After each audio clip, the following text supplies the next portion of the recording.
한국 시장은 여전히 순항 중입니다. 이번 달 말부터는 이제 공매도가 재개되는데 오히려 시장에선 기대를 하고 있습니다. 외국인 수급이 들어오지 않을까 하는 기대감 나오고 있는 건데요.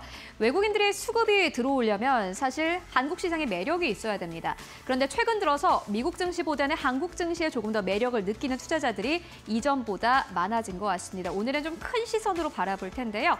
간밤에 FOMC가 있었습니다. 어제는 이 BOJ 일본은행의 금리 결정이 있었고요. 간밤에는 FOMC의 금리 결정이 있었습니다. 금리의 흐름만 본다면 참 다이내믹합니다.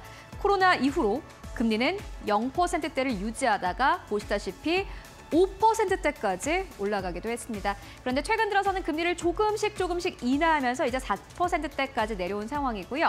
간밤 FOMC에서는 이틀간의 회의를 했을 때 금리를 동결하는 게 맞다라고 결론을 내렸다고 합니다. 이에 따라서 2025년 3월 19일을 기준으로 했을 때 금리는 그대로 동결이 됐고요. 기준금리는 4.25에서 4.5%대를 유지하게 됐습니다. 이번 금리 동결을 시장에서는 예상을 하긴 했습니다. 그런데 반응은 좀 약간씩 다른 것 같은데요. 한국증권사에서는 어떻게 이야기를 하는지 봤더니 신한투자증권에서는 당장의 변화보단 정책의 여력을 강조했다라고 이야기를 했고요. 현대차증권에서는 파월 발언은 긍정적이었는데 일시적이다. 요 발언은 PTSD가 올만했다라고 표현을 했습니다.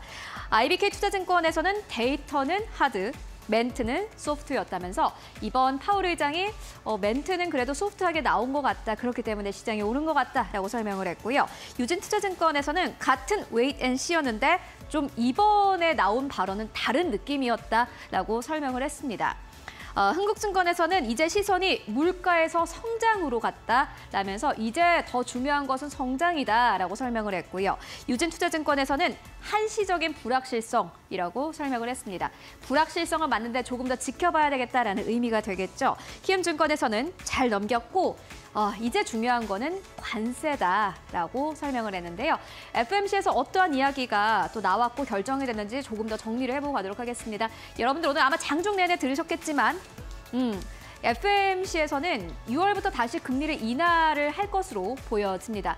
연내 75베이시스 포인트의 세 차례 인하를 단행하는 것을 전망을 하고 있는데요. 이 단행이 6월부터 시작이 될 것이다라고 이번 FOMC에서 결론이 난 듯합니다. QT는 완전 중단은 아니고 250억 달러에서 50억 달러 축소가 됐고요. 물가 전망은 연말까지 봤을 때 PC지수 2.5에서 2.7%대까지 올라갈 것으로 보여집니다. 약간의 물가 상승이 예상되고 있는 상황이고요. 무엇보다 좀 무서운 부분인 것 같습니다. 성장률을 전망치가 다시 한번 하향 조정됐는데 2.1%에서 1.7%대까지 하향됐습니다. 한국의 경제 성장 전망치도 1%대인데 미국도 마찬가지인 것 같습니다. 다만 시장에서 예상한 것보다는 좋았습니다. FOMC의 핵심을 한마디로 정리를 해보자면요. 예상에서 벗어난 건 없고 그래서 우리 전망도 바꿀 것이 없다라고 표현을 하면 될 것 같습니다.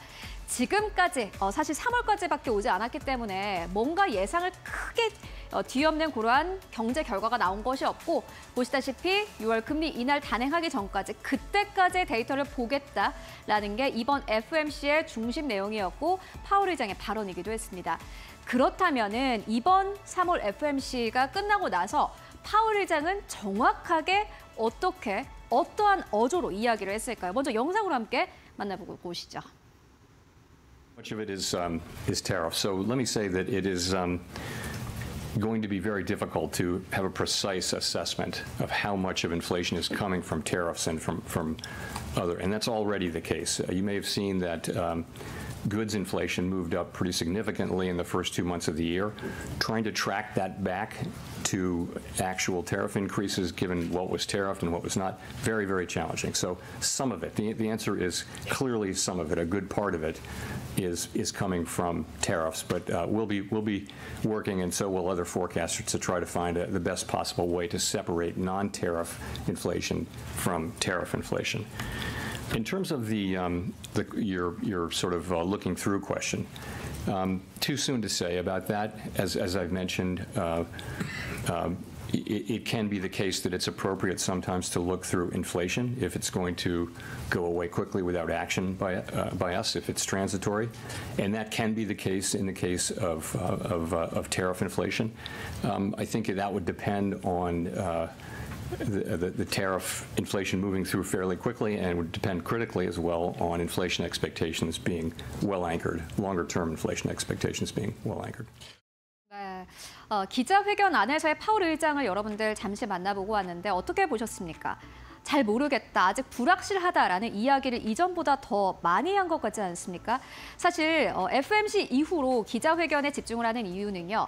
파월 의장이 지금 이 결과에 대해서 어떻게 보고 있느냐, 어떤 스탠스로 보고 있느냐를 사실 잘 알기 위해서 기자회견이 굉장히 중요한 건데, 이번에 이 파월 의장의 전체적인 스탠스는 아직까지는 잘 모르겠다, 조금 더 시간이 필요하다인 것 같습니다. 파월 의장은 이렇게 이야기를 했습니다. 지금은 중대한 정책 변화를 시행하는 과정에 있다고 설명을 했습니다. 트럼프의 2기가 들어선 지 얼마 안 됐고 지금 관세를 부과하고 있는 그러한 상황인데, 관세를 부과하고 나서 그것이 경제 결과로까지 미치기까지는 영향이 분명히 시간이 있을 겁니다. 그렇기 때문에 지금은 어떠한 과정에 있다라고 표현을 하기도 했고요. 경제 전망 요약하는 과정이 솔직히 말해 어려웠다라고 솔직하게 이야기하기도 했습니다. 그리고 우리는 신호와 잡음을 구분하는 데 집중하고 있다라고 설명을 했는데, 지금 잡음도 많이 나오고 있고 인플레이션의 신호도 좀 꽤나 잡히고 있습니다. 그렇기 때문에 이것들을 좀 구별해 나가는 과정이 있다라고 설명을 하기도 했고요. 그리고 최근에 도지 해고가 있죠. 해고에 따라서 앞으로 사실 경제 성장 전망치라든지 이런 것들이 조금 삐끗하고 있는 상황인데, 국가 차원에서의 파급 효과는 미미하다라면서, 하지만 여전히 또 발언을 했습니다. 아직 모른다라고 이야기를 했고요. 경기 침체 무조건적인 가능성은 항상 존재한다라면서 여전히 중립적인 스탠스를 함께 보이기도 했습니다. 파월 의장도 역시나 마찬가지로 결론적으로 좀 정리를 해보자면은 아직 잘 모르겠다, 이렇게 정리해 볼 수 있을 것 같습니다. 그렇다면은 증권사 애널리스트들은 어떻게 보고 있을까요? 저희가 많은 외신에서 좀 가지고 오기도 했는데, 먼저 LPL 파이낸셜에서는 이렇게 이야기를 합니다. 경기 침체 우려를 높일 가능성이 크다라면서 이 부분에 집중하셔야 되겠습니다. 달러화의 하방 압력이 있다라고 설명을 했습니다.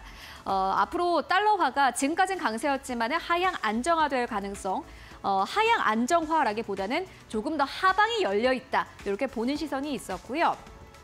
글로벌 X에서는 연준은 움직일 수 없는 장애물과 멈출 수 없는 힘 사이에 갇혀 있다고 설명을 했습니다. 움직일 수 없는 힘이라는 것은 트럼프 정부를 의미하겠죠.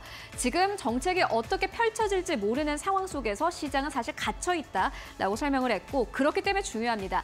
늘 나오는 이야기지만은 가장 중요한 것이 아닐까 싶은데, 기본적인 펀더멘털이 탄탄한 투자 전략을 취하는 것이 현명하겠다라고 설명을 했고요. 골드만삭스는 현재 연준은 신중한 관망 모드에 있으며 최근에 성장 둔화가 더 심각한 문제로 발전할지를 면밀히 주시하고 있다라고 설명을 했습니다. 결국에는 키워드의 방점은 성장에 찍히고 있습니다.